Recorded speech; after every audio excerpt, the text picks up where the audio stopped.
going to ruffle some feathers. If you're a Christian, you should not be engaging in Halloween festivities. You should not be surrounding yourself with witches and demonic decor and all of this darkness. You're bringing it into your home. And even if it's something you don't really believe in and you think, oh, it's just for fun, it's just spooky season, it's just a little darkness, a little spookiness. Well, you're wrong. What you're doing is you're aligning yourself, your family, your children in your home with things of darkness. And you're saying, it's okay.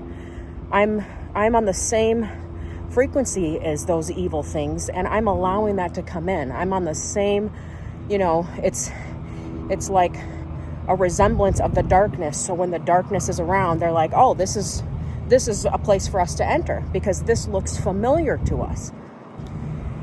So you're thinking it's for fun. You're thinking, oh, this is nothing. It's okay, and I can have potions and witches and candles hanging from the ceiling and play all this spooky music. But what you don't realize is you're actually inviting all of that in. You're bringing it in, and you are anything that's attached to that type of to the darkness. You're bringing in sickness, torment, pain, frustration. You're bringing in all kinds of ugliness, like into your life. And the Bible says that it rains on the just and the unjust. That means that things happen to everybody because we live in a fallen world, and we live in a world where there's sin, and it's not a perfect world. But by choosing to deliberately align yourself with things that are wicked and evil and grotesque, you are openly bringing that in. So you're basically just increasing that. You're enhancing it. You're saying, I'm okay with this. I'm okay with these types of spooky movies into my home. I'm allowing this into my atmosphere.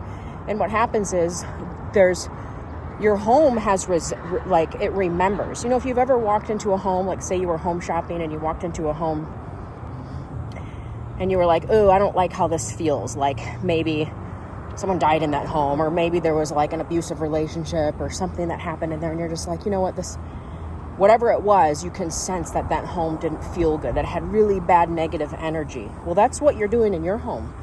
And kids are so susceptible. This is why kids have nightmares, and their minds are like sponges. And so when you're bringing all of this into the atmosphere and you're thinking, oh, it's just okay, it's just a little bit of,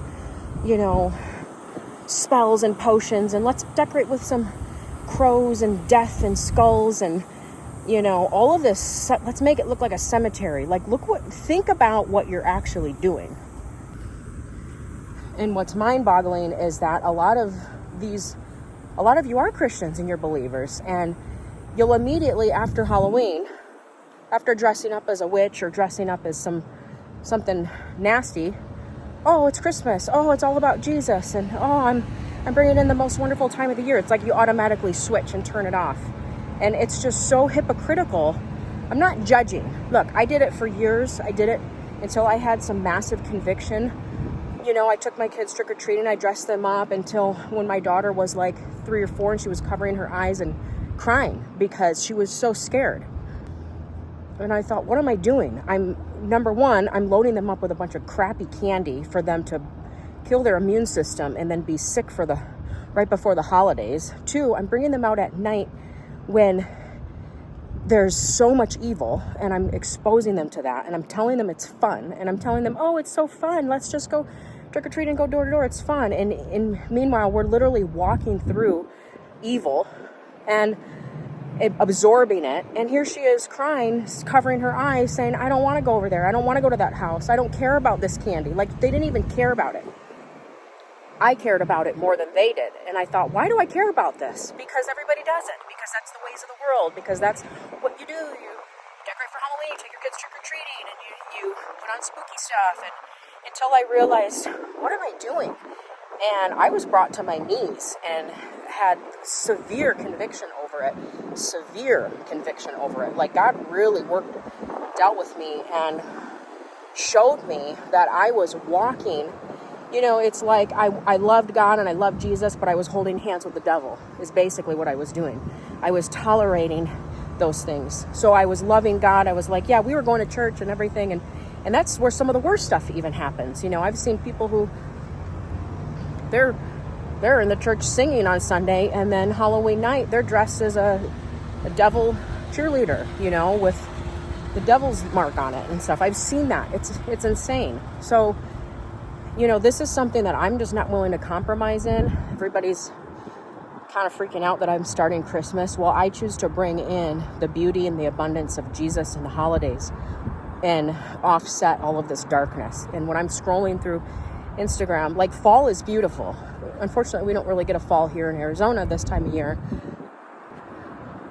But fall leaves, and I'm not talking about that beautiful bringing in the fall season. I'm talking about the darkness, the dark stuff. And I see these moms with little kids, and they're thinking, oh, something spooky's brewing. Look what I'm doing, and all of this stuff that they're bringing into their home. And they think, oh, there's nothing wrong with it. It's totally fine. This is just fun and games. And, it's not. So don't be surprised when things start entering your home and things start happening and problems start coming, and you're like, what's happening? What's happening is we're in a spiritual battle every day. And if you're a believer, you know what that's like. You're in a spiritual battle. You're in spiritual warfare. You are fighting the good fight. You can't speak that you're fighting the good fight, take yourself to church on Sunday, dress your kids up, and then at home be engaging, you're holding hands with the devil is what you're doing. You can't do both. You can't be on the fence. You're compromising. And when you do that, you're basically, you're lukewarm. You're not being honest. You're not all in with Jesus. You're not all in with God. You're willing to follow the ways of the world. And that's what I'm talking about. And you can tell me that I'm judging, I'm being a judgmental Christian or whatever, but I would rather speak the truth and be obedient to what God's prompting me to talk about, and be willing to speak up and hope that even one of you wakes up, one woman says, you know what, man, what you said really spoke to me, and I don't know why I'm doing what I'm doing. I'm just doing it because everybody else is doing it. And, it's just time for us to wake up and realize, what are we standing for? What are we doing? And not only that, you're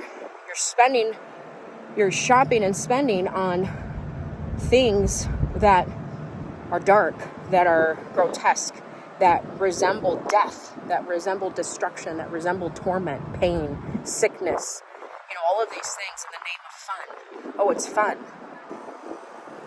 I don't know about you, but when God says choose life, I took that very serious, which means that the decisions that I make for my family, for my home, for my body, for my life, for my health is all about life. And I'm not this is the other thing, I see people drinking liquid death. Why on earth would you put something in your body on a can that says death, liquid death? Why would you do that? Haven't you seen those experiments that were done with water, with plain stagnant water, and when the bottle is labeled death or guilt or destruction, the water itself, the liquid itself, the molecules turn nasty and very acidic.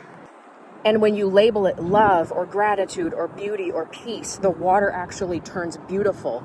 It gets more alkaline, it gets more pure. And so you're drinking something that's labeled death, and then you're wondering why you're bringing death and sickness into your home, into your body. That's the same thing that we're doing.